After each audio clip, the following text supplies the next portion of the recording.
Francisco.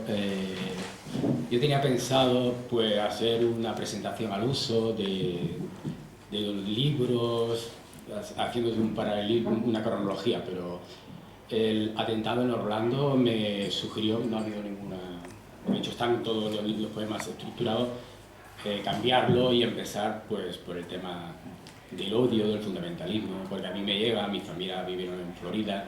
Yo tengo un hijo natural, pero tengo una hija, porque la crié yo, mi hija, la hermana de mi hijo, que es homosexual, que trae a una mujer, se llama Amanda, y entonces vi casi el tema por mi horario del atentado, y se ve, no es mi hijo, yo estaba en Cuba, yo sabía, estaba tranquilo, que se ve una chica, tuviste que matar a una chica que en directa la matan, estaba grabándose, dice, soy Amanda, de no sé qué, y estaba empezando los tiros y la matan, grabándose. No es mi hija, pero pudo haber sido mi hija. En fin, eso ya... Y también, bueno, aunque no tengo el poema que lo traje, iba a traer, no lo traje, a mí el atentado a París me pilló presentando un libro como saliendo, vamos, en ese instante. Todo atentado estaba en línea directa del campo de fútbol y lo de la discoteca estaba a medio kilómetro arriba y abajo, estaba ahí mismo, vamos. Entonces eso no es porque vaya todo a mí, sino que nos hace ver de que todos somos potencialmente víctimas. Y bueno, aparte de la estructuración del poema, de lo que he dicho, quiero empezar el primer poema sobre ser poeta.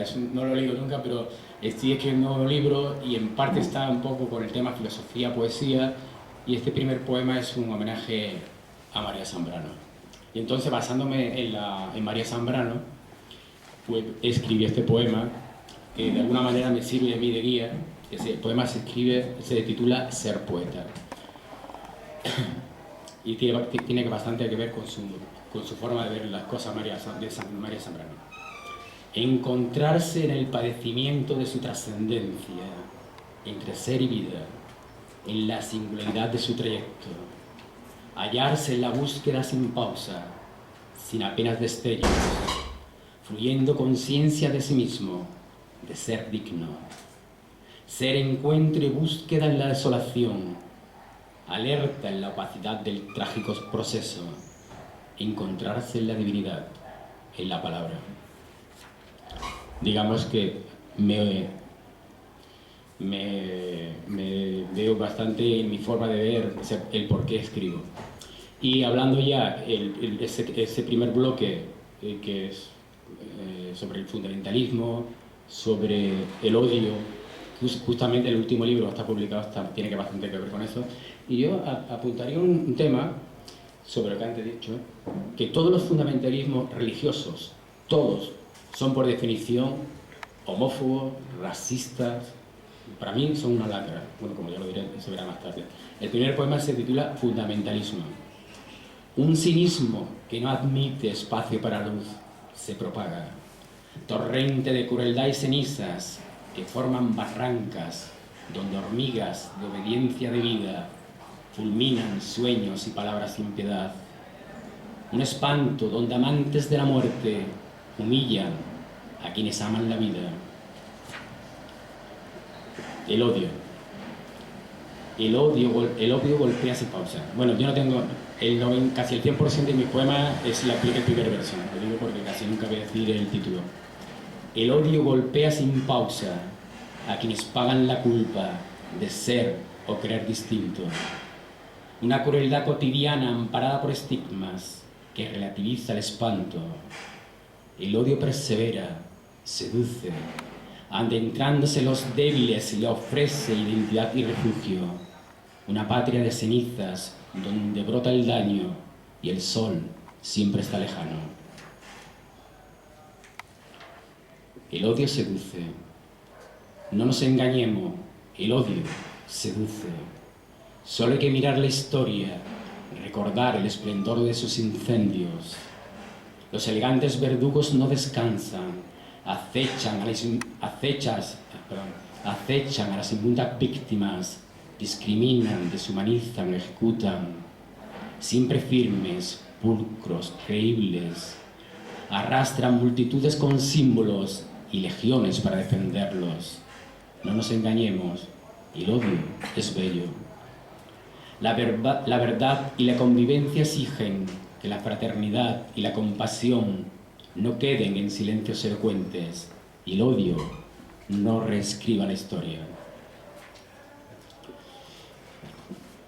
Este poema lo escribí en el 2000, creo. Se titula La homofobia. La homofobia es una lacra que ataca a los cretinos. Les produce los mismos efectos que a los perros la rabia. Y para terminar este bloque, lo que yo pienso de los fundamentalismos de cualquier índole, sobre todo religiosos. Siento aversión a la pureza y sus instrumentos de salvación, a sus profetas y discípulos, a los temores de sus pecados, a sus poderes y caridad, a sus dioses y paraísos. El siguiente bloque está un poco en defensa de la gente humillada, las mujeres, la gente más débil de la sociedad. Y el primero es siempre lo he dicho, la mujer de Lot, por no tener, hasta le roban el nombre. Y el poema me lo sugirió un poema de Wisława Szymborska, que es a la mujer de Lot, que dice Szymborska: por desobediencia propia de los mansos, por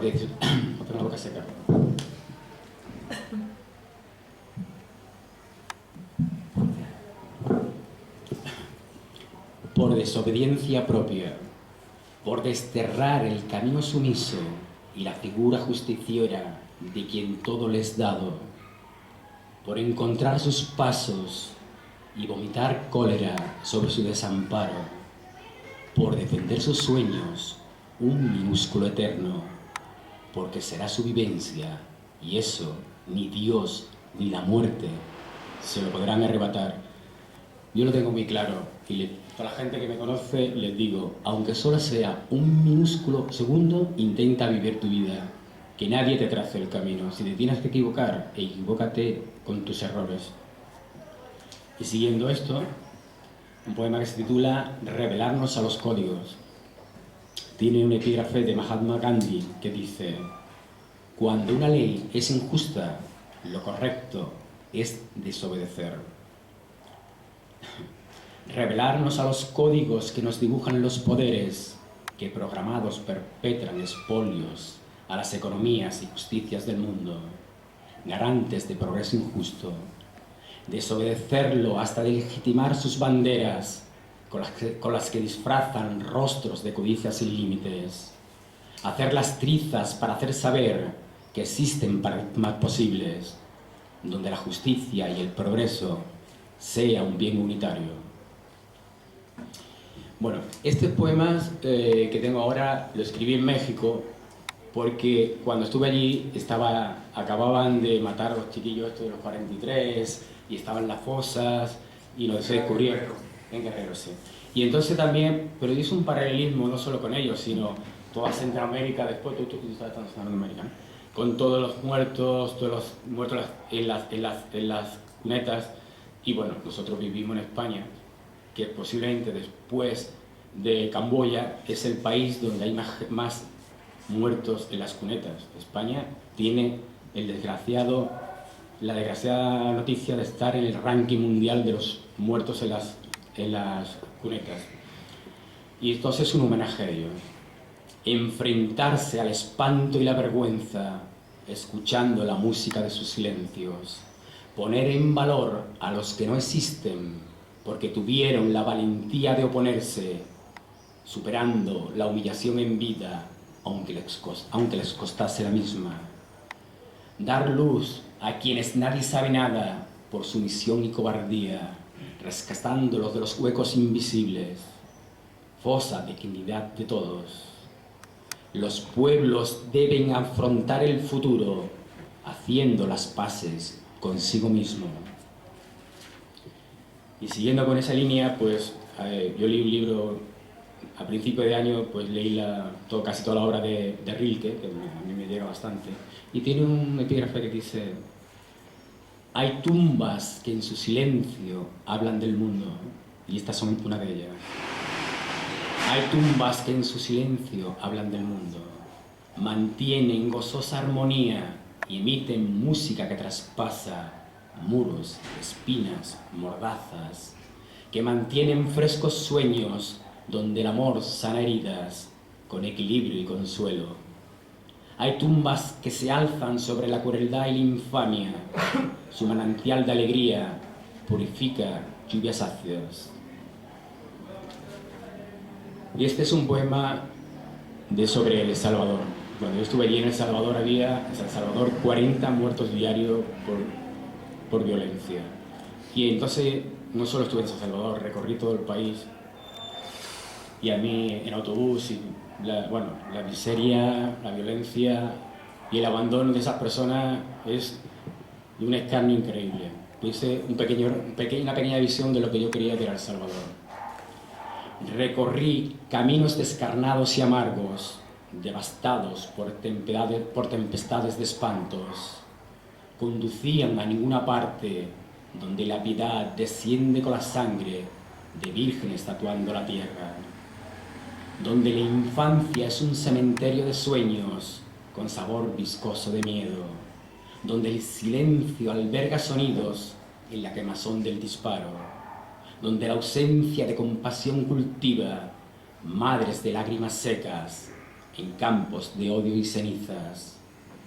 Recorrí caminos de tenues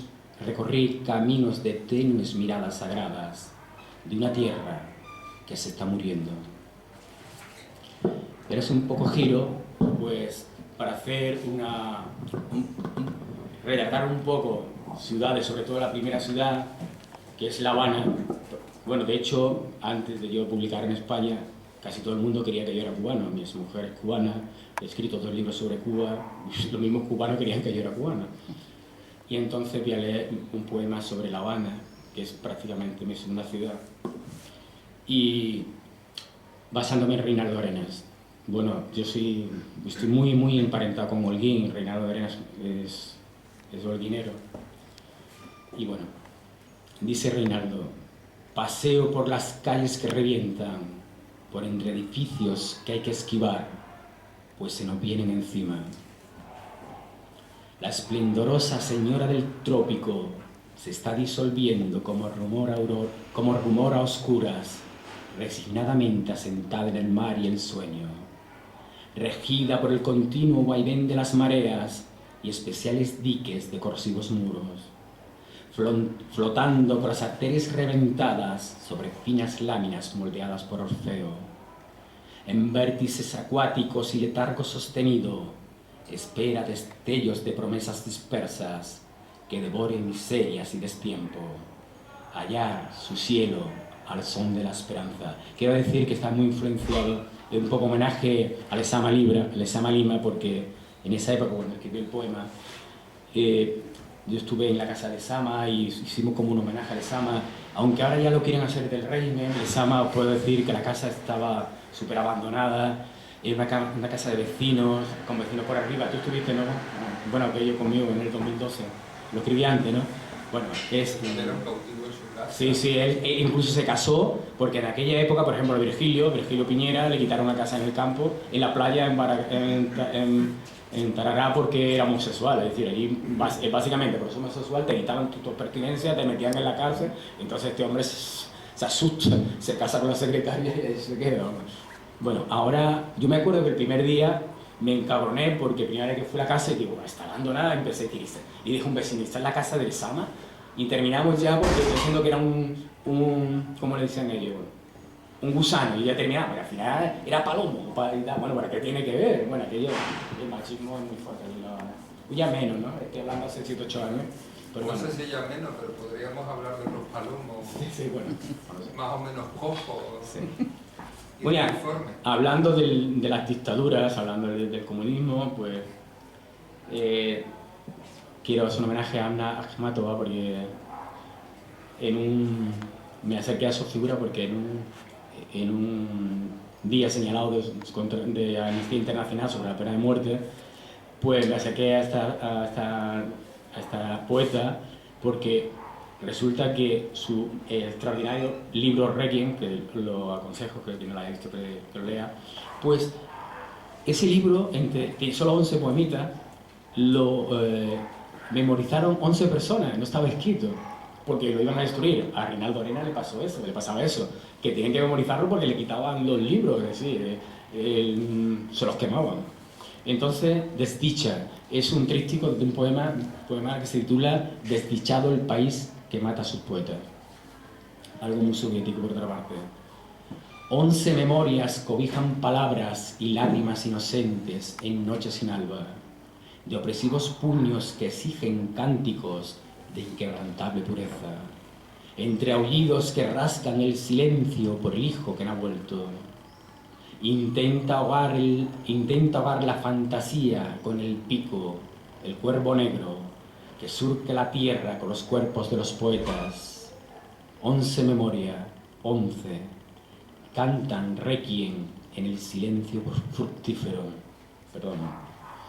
Y ahora paso un poco a lo que es Nueva York, y un poco este poema también último es un homenaje a Federico García Lorca y poeta de Nueva York, y forma parte, es el cuarto poema de un poema que se llama Crack, que lo escribí en 2009, y es un homenaje a Federico García Lorca, claramente surrealista. Dice Federico, el poema se titula La Aurora. La aurora llega y la noche la recibe en su boca, porque allí no hay respuesta ni esperanza posible.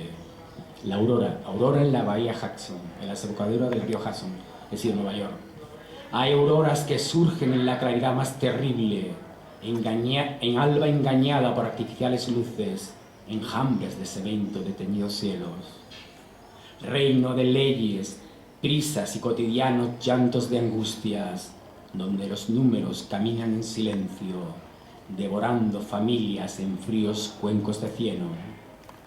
Hudson que desemboca sin esperanza posible para los 20.000 niños que mueren cada día, acoge la verdadera luz de la espiga. Este poema lo escribí hace muy poco, y es que cada vez que voy a Nueva York me llueve, siempre me llueve. Y entonces estoy haciendo un libro, solo tengo 13 poemas, lo voy a hacer con calma, yo creo que... Y voy a poner este porque un gran amigo mío, que creo que va a venir en agosto, y creo que es uno de los mejores poetas y novelistas hispanos, se llama Jaime Manrique, por cierto, que es muy amigo, se dice que es el gran maricón de Nueva York, es un tipo increíble, lo puedo asegurar. Ojalá viniera aquí porque es un literato impresionante. Le gustaba mucho el poema y dice, bueno, pues lo voy a leer en homenaje aquí. Siempre me llueve en Nueva York, esta ciudad de multitudes sin rostros, paraíso quebrado por el delirio de las luces y los sueños destruidos de equilibristas y perdedores anónimos, entumecidos por el quebranto y la añoranza de la memoria. En esta ciudad del vértigo y la determinación para superar los miedos, siempre me llueve y me salen a saludar las ardillas, siempre me saludan las ardillas. Y hablando de uno de los grandes maricones, y lo digo porque él lo dice, no sino en algo un ánimo peyorativo, voy a hacer un poema en homenaje a Allen Ginsberg. Tiene un tono muy irónico, muy fuerte, la segunda parte no creáis que lo digo yo, lo digo con ironía. Allen Ginsberg, el poeta cabecero de la generación Beat, dice Ginsberg, y envían a los jóvenes este mensaje: despreciad a los pobres y meaos en el liberal Jesús. El mensaje es la compasión, causará la caída de Wall Street. Tiene dos partes. La primera, Ginsberg lo tenía claro en su casi lecho de muerte, después de patear las entrañas del monstruo, de oler sus excesos y morder sus vísceras.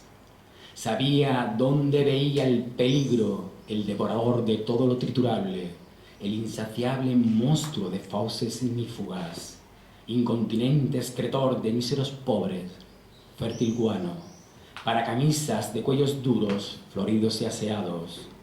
No debían tener compasión del abono de perdedores, porque perderían su germinadora sustancia de sementera y adelgazarían las justas billeteras, soporte de un camino de seguridad y progreso. Y al hilo del epígrafe de Ginsberg digo, este es el mensaje que le mandan a los niños y la gente bien de Nueva York. Id y meaos en las letrinas donde moran los pobres, esos que tienen lo que se mereces, feos y desgraciados, a sociales vagos, sucios y descreídos que rezan a un Dios desleal con quienes protegen su reino, en esta tierra de héroes vencedores y patéticos villanos. Hacedlo y obrad en conciencia, porque escrito está, y es deber de buena estirpe defender la palabra que os es encomendada y vuestros justos privilegios. Y digo, remato, porque además creen que tienen esos justos privilegios.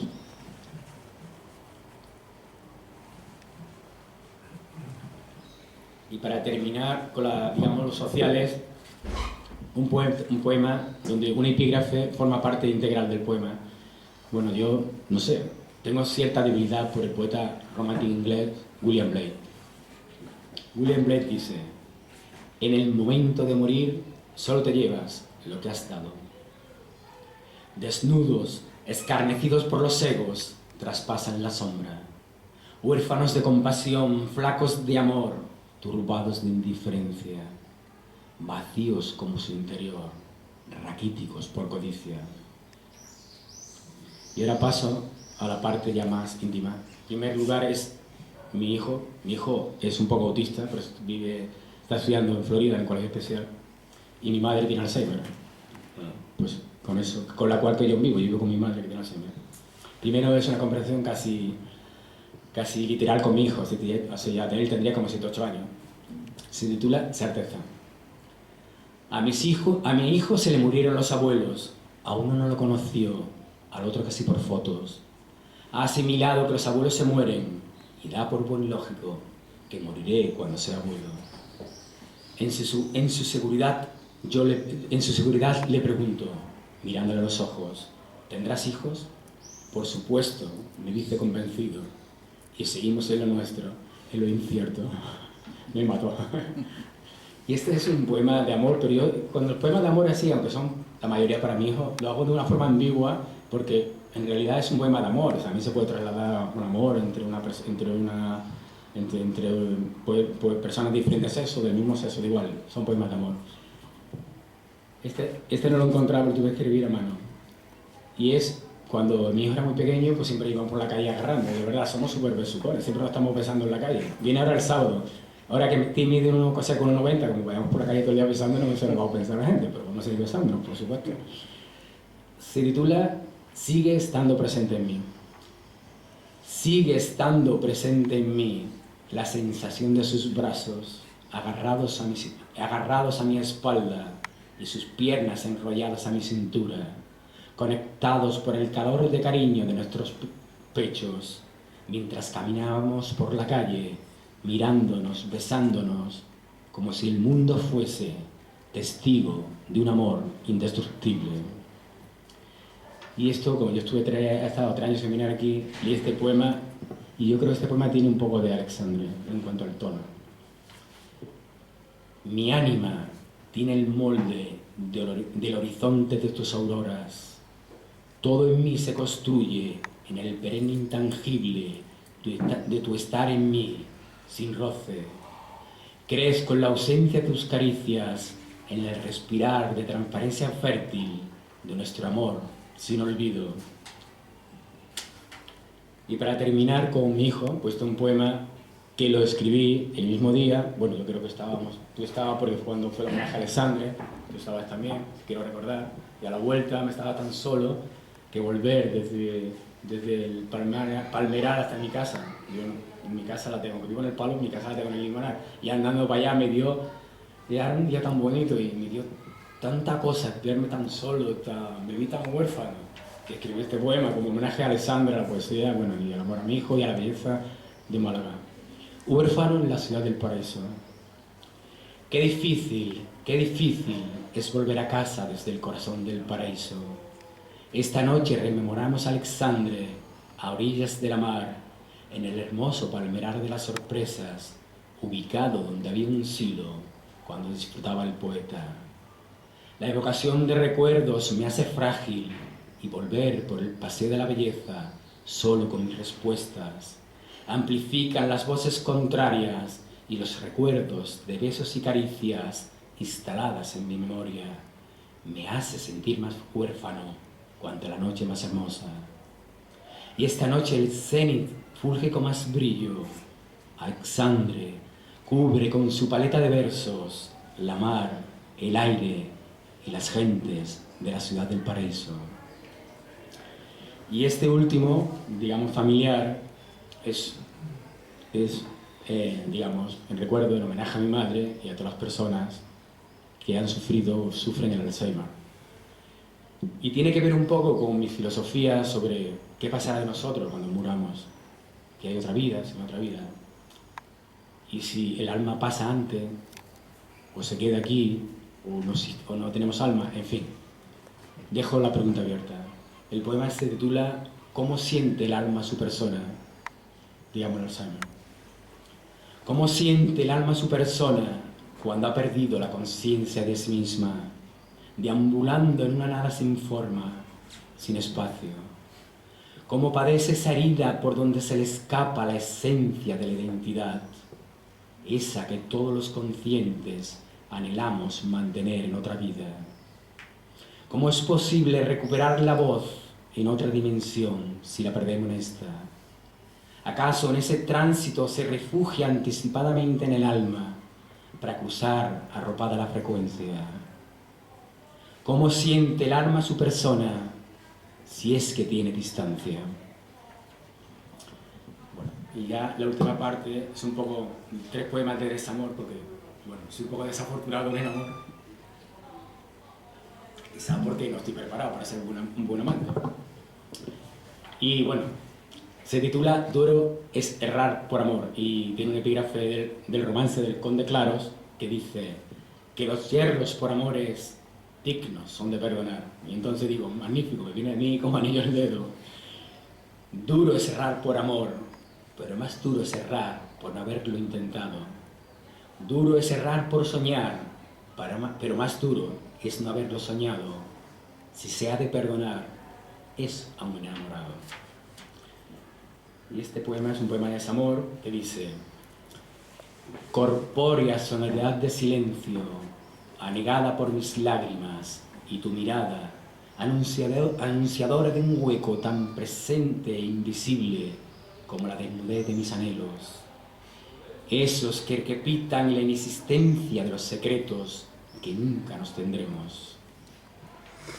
Y ya el último, antes de entrar en la parte intimista, es un homenaje a la belleza, a la poesía. Yo quería haber dicho más, pero ya me he centrado más en el apartado del odio.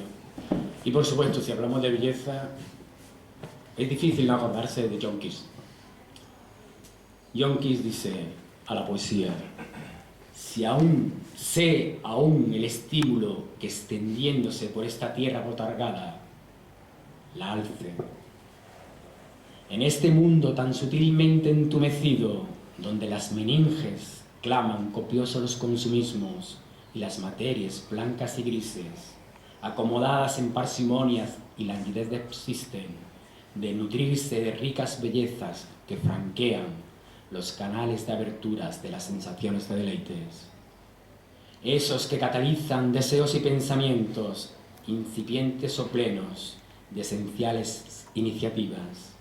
Esas que nos distinguen en el reino animal de seres simples, diestramente amaestrados.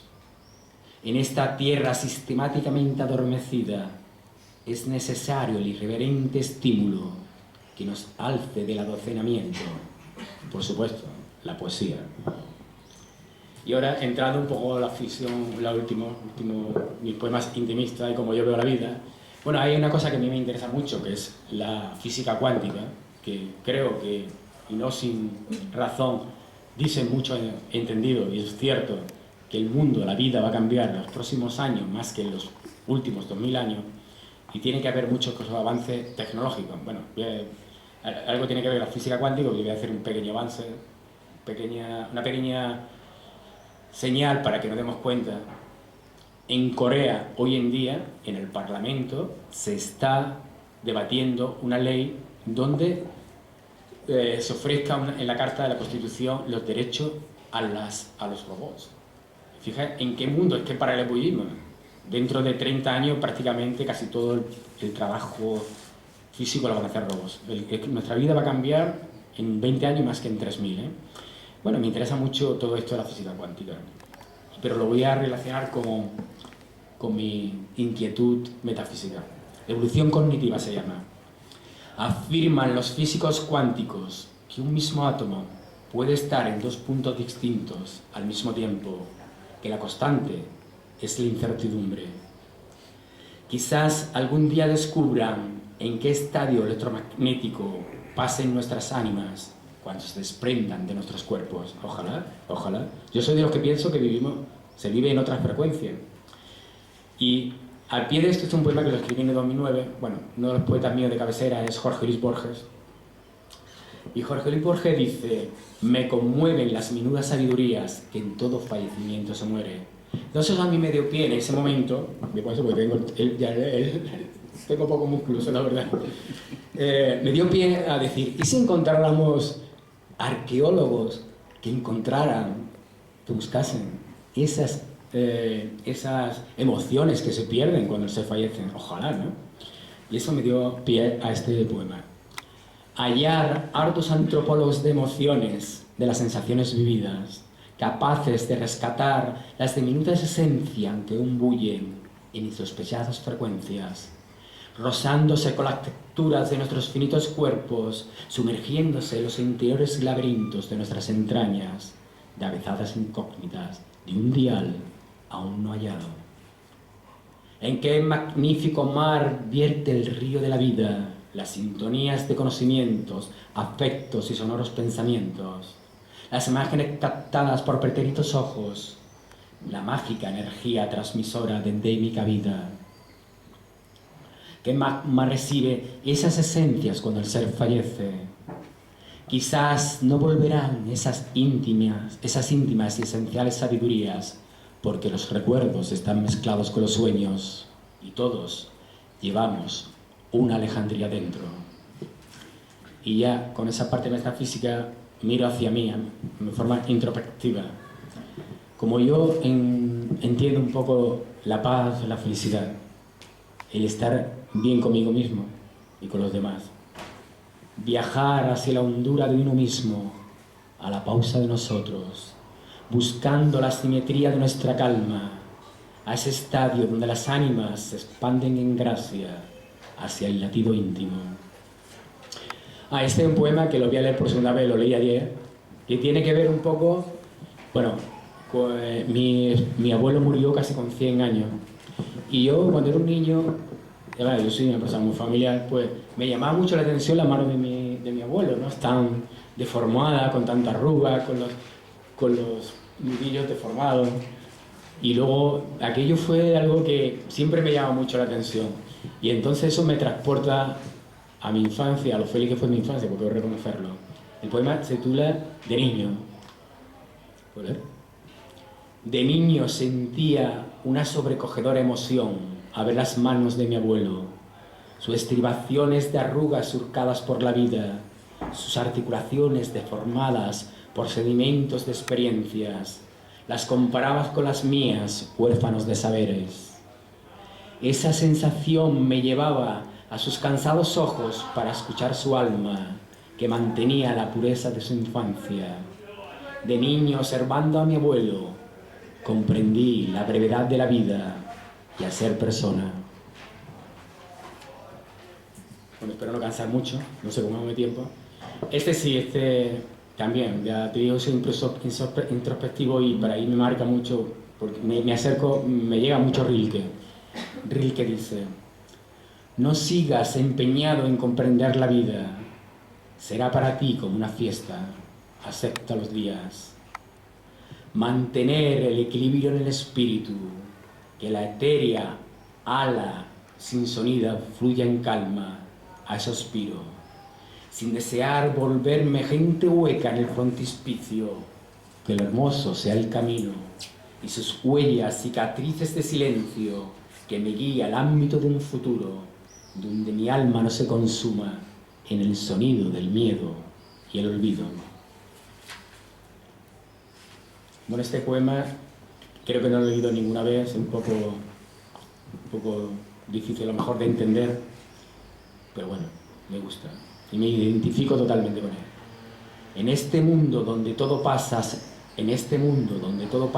hacia su fin, y las edades construyes caminos en la piel, donde los mundos de espejos, paralelos al propio, pueden ser más reales, donde el vértigo de la incertidumbre nos lleva al asombro de laberintos múltiples y los reflejos de espejos nos enfrentan al mundo. En un naufragar constante de nuestras conciencias, porque no están preparadas para comprender que este mundo no tiene principio. Por eso insistimos en encontrarlo. Vivimos en continuo adiós, girando en consustancial ámbito. Siempre nos queda levantar la vista, mirar el universo y disfrutar de la belleza del silencio. Bebo agua porque me ha costado.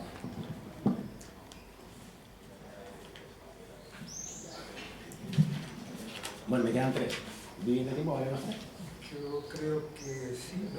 Ya, son cortitos. Terminamos. Sí. El primero, el último es como yo me gustaría morir y lo que significa para mí la muerte.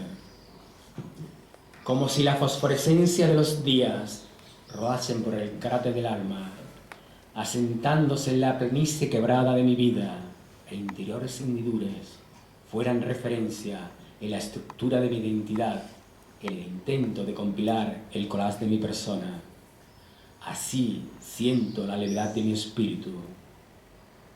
Ahora que conozco demasiados muertos queridos, empiezo a no sentir tan terrible la muerte y a conocer el camino de mi centro.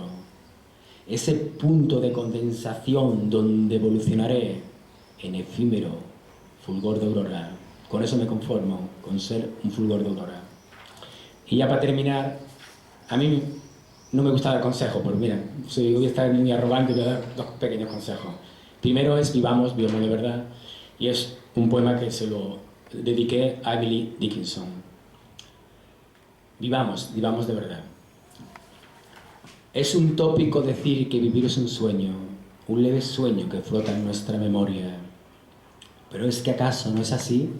Nuestros recuerdos fluyen livianos y difusos, en volátil nebulosa, tamizados por ese tiempo que dicen lo cura todo, y lo que hace es alejar los huecos del dolor.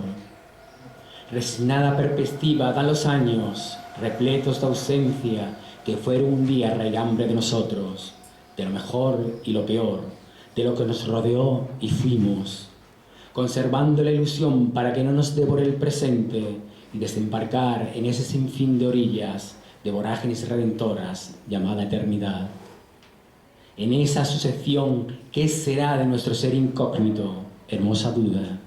No sabemos qué somos y queremos saber qué seremos y cómo estaremos. Hermosa e ineluctable. Pero mientras aquí estemos, vivamos de verdad. Y para terminar, quiero hacer una pregunta a todos presentes, como estoy arrogante, os diría, si descubriéramos la verdad de lo que realmente somos, se plegarían tierra y cielo. Y entonces, ¿qué sería de nosotros en esta turbación donde se mata por Dios? ¿Seríamos libres o indefensos? ¿Gozaríamos del ciego y la luz o penaríamos en la oscuridad? Mientras tanto, gocemos en la duda.